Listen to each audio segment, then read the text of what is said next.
This podcast contains discussions of real criminal cases, including descriptions of violence, abuse, and other disturbing events. Some listeners may find this content too graphic or emotionally triggering. Listener discretion is strongly advised. This episode is not suitable for children or sensitive audiences.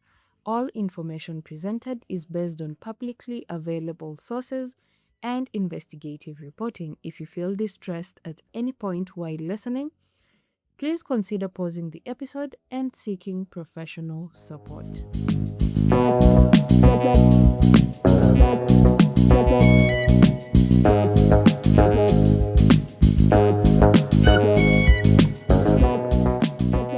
Hello and welcome to this week's episode of Crime KE podcast. My good name is Ajuma and I am a human rights journalist from Kenya. Now, last week there was no episode up because I was literally fighting for my life because I had the flu and I had also lost my voice, so I couldn't record this episode for last week. So, yeah, this week we get into the murder of Farid Mohammed Halim. Now, when it comes to Farid's murder, a lot of stories have been told about the perpetrator and not much is known about the victim. Now, this is a story about a relationship between two very young people that ends very tragically.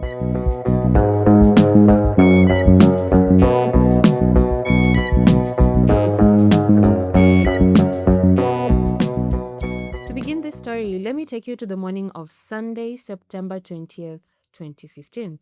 It is around 8:45 a.m. and Ndwiga Gatumo, a landlord in an estate in Buruburu, Nairobi, is preparing to head to church. According to his testimony in court, he says that this was the time that he had a male voice calling for help, saying, Nisaidie, nisaidie, amenidunga. Basically saying that he had been stabbed and needed some help. The landlord said that he knew that voice very well and recognized it as belonging to his 24-year-old tenant, Farid Mohammed. So he dropped what he was doing and rushed to Farid's house. He found the door was locked from the inside, so he peeped through the window. Gatumo said that he saw Farid covered in blood standing near the door to his bedroom, asking for help. His girlfriend, Ruth Kamande, was standing in front of him, holding a kitchen knife, and it looked like she had already stabbed him several times at this point. The landlord said that at this point, Farid was asking him to try to open the door and save his life, but the keys were inside the house and he couldn't reach them. He said that he was able to break the window with the help of the neighbors, but was still unable to reach where the key was. He tried to tell Farid to defend himself by hitting Ruth on her breasts, but by this time it was clear that he could not defend himself. Ruth had completely overpowered him. Now, it took police to convince Ruth to open the door to the house, but by the time they gained access to the home, Farid was already dead. According to the police officer who responded to the distress call that day, they found blood all over the crime scene, which had actually been trashed. 21-year-old Ruth was covered in blood, and it looked like she had also been injured in the event. She was still holding the knife used to murder Farid, and his lifeless body was lying on their bed. He had been stabbed at least 22 times. The police processed the crime scene and collected several pieces of evidence, including the murder weapon, love letters from a woman alleged to have been Farid's lover, who was residing in the United States, and a damaged mobile phone. Ruth was taken to hospital and treated for the wounds that she had sustained, and she was officially taken into police custody 4 days later on September 24th. She was charged with Farid's murder and arraigned at the High Court in Nairobi. She pleaded not guilty to the murder, and the trial began to bring Farid justice.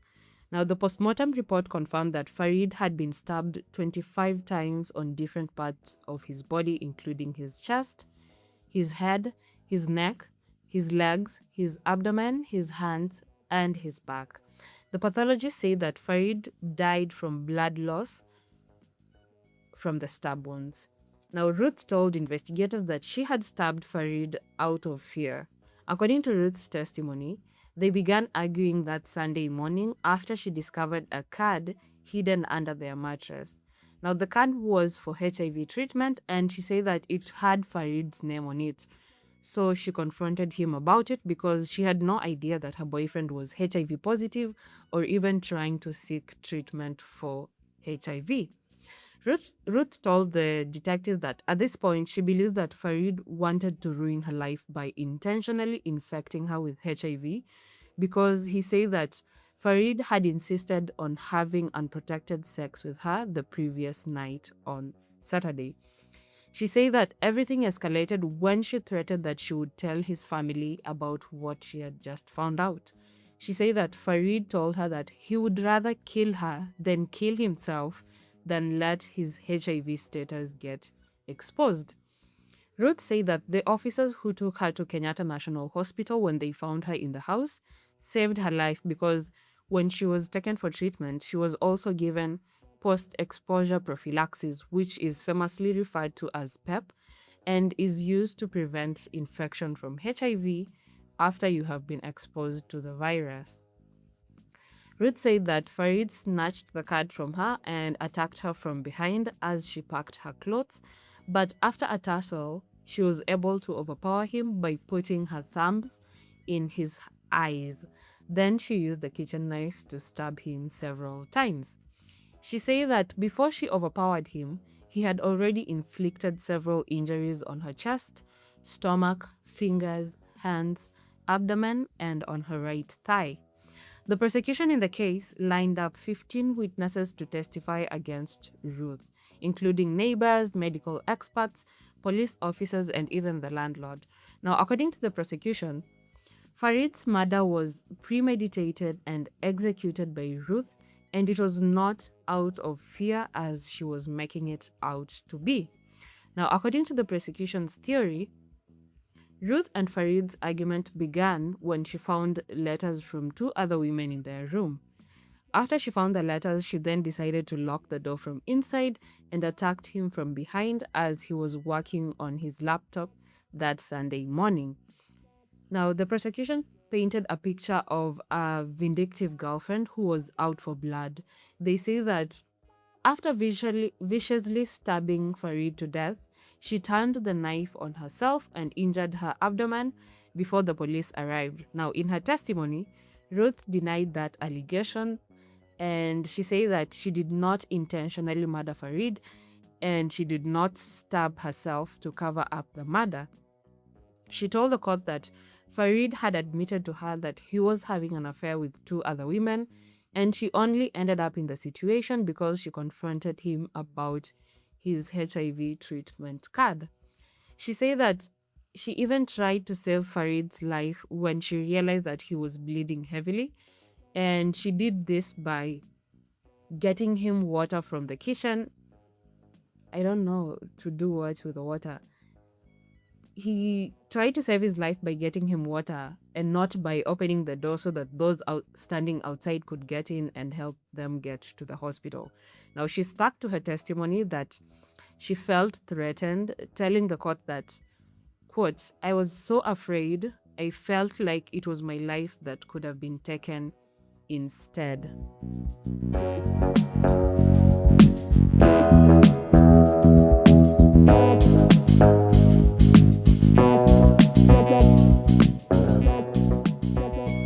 Now, I learned about this story in 2016 when Ruth Kamande was all over the headlines after she won a pageant in prison to become Miss Langata Prison 2016.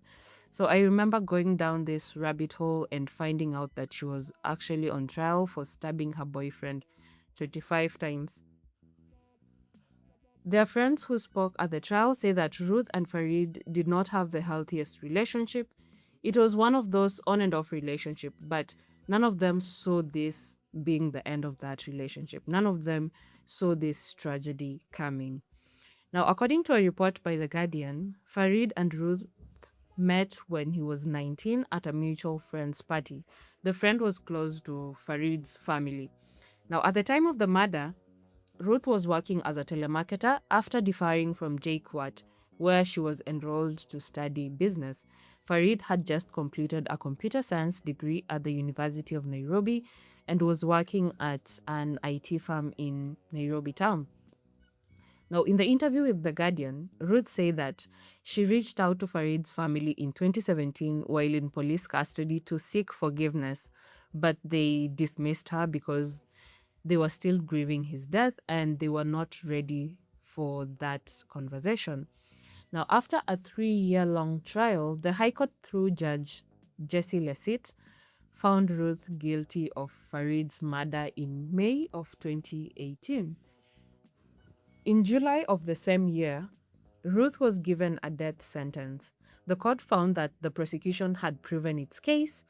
Justice Lesit said that this was a case of gender-based violence and Ruth had been proven to be manipulative and controlling.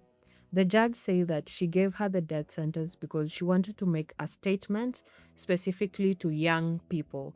She said that she wanted young people to know that it is not cool to kill your boyfriend or your girlfriend, even when you feel disappointed or frustrated. Now, apart from that, she said that the evidence presented did not indicate that Ruth was actually acting in self-defense or even in despair as she had told the court, but she was actually intending to cause Farid pain, suffering, and death, and she did not show any remorse for the attack. In fact, the judge described her as an unremorseful and cold-blooded killer because she didn't even care that the neighbors were watching and that they could hear her murdering Farid. Now, the evidence presented showed that it could not be self-defense because one, the postmortem showed that Farid was stabbed 25 times. So it was hard to prove that she needed to stab him that much to defend herself. Also, the stab wounds were not consistent with her claims that she was defending herself from an attack by Farid. Now, I don't remember the exact words and I don't want to misquote them, but from what I can remember, Ruth testified that one of them was lying down when the stab wounds were inflicted, but the orientation of the wounds did not match the testimony when the postmortem was conducted. Now, the medical examinations also showed that she had not been sexually assaulted the previous night as she had claimed in her testimony. And finally, the results also showed that Farid was not HIV positive as she had claimed. So her credibility really took a hit, and it was hard for the judge to believe her story. Now, Farid's family celebrated Ruth's conviction and they agreed that the sentence definitely matched the gravity of the crime. His aunt, who spoke to the media after the sentencing, said that Farid was young and had a lot of promise for the future. And he had just started working when his life was cut short. But the family believed that they had gotten justice in Farid's murder. In fact, in one clip where Farid's aunt is speaking to the media, she says that they can finally believe that there is justice in Kenya. Now, after sentencing, Ruth was taken back to Langata Maximum Security Women's Prison, where she is serving her sentence to death. Now, at the moment, she is serving a life sentence, not a death sentence. Her sentence was changed from a death sentence to life imprisonment in 2023 as part of the commutation of death penalties in Kenya. Now, since Ruth's conviction, she has filed several appeals, but none of them have been successful so far. Now, the first one was dismissed in 2020, and she then filed a second appeal in 2023 at the Supreme Court. And this time around, she defended herself on the grounds of battered woman syndrome. Now, battered woman syndrome is a psychological condition resulting from prolonged intimate partner abuse, and it's often linked to PTSD and learned helplessness. It is usually used as a defense in cases where partners have to prove that their only means of escaping the abuse in the relationship and saving their lives was murder. Now, the Supreme Court also dismissed this appeal and upheld Ruth's life sentence in April of 2025. The court said that this issue of the abuse in the relationship was being introduced to them for the first time during the appeal, and it was not raised during the trial. The court said that the relationship between Ruth and Farid was not as toxic as she was portraying it to be, but it was rather a typical boyfriend-girlfriend relationship. Now, I should mention that Ruth filed this second appeal after she enrolled for a law degree at the University of London while in prison, and she actually graduated in 2024. Now, according to The Guardian, while in prison, Ruth has been using her degree to help other women in prison with their cases. Ruth said that Farid's mother called the prison in 2021 and told her that she had forgiven her for the murder of Farid, and she should just go on with her life. Now, according to Farid's sister, she felt that the focus on Ruth's beauty in the media when she won the pageant overshadowed her brother's story.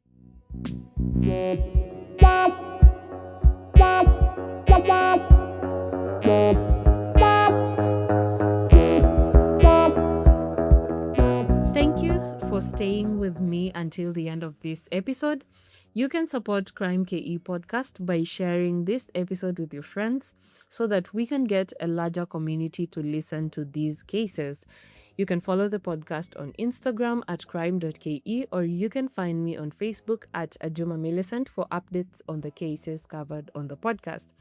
I have tagged the podcast contact information and social media pages in the show notes of this episode so that it is easier for you to reach out if you have any feedback on this episode or the podcast in general. Don't forget to give the podcast a 5-star rating on Spotify, and catch the next episode of Krime KE podcast on Thursday next week on the same platform that you're listening from right now. But until then, stay safe and remember, it is crime with a K.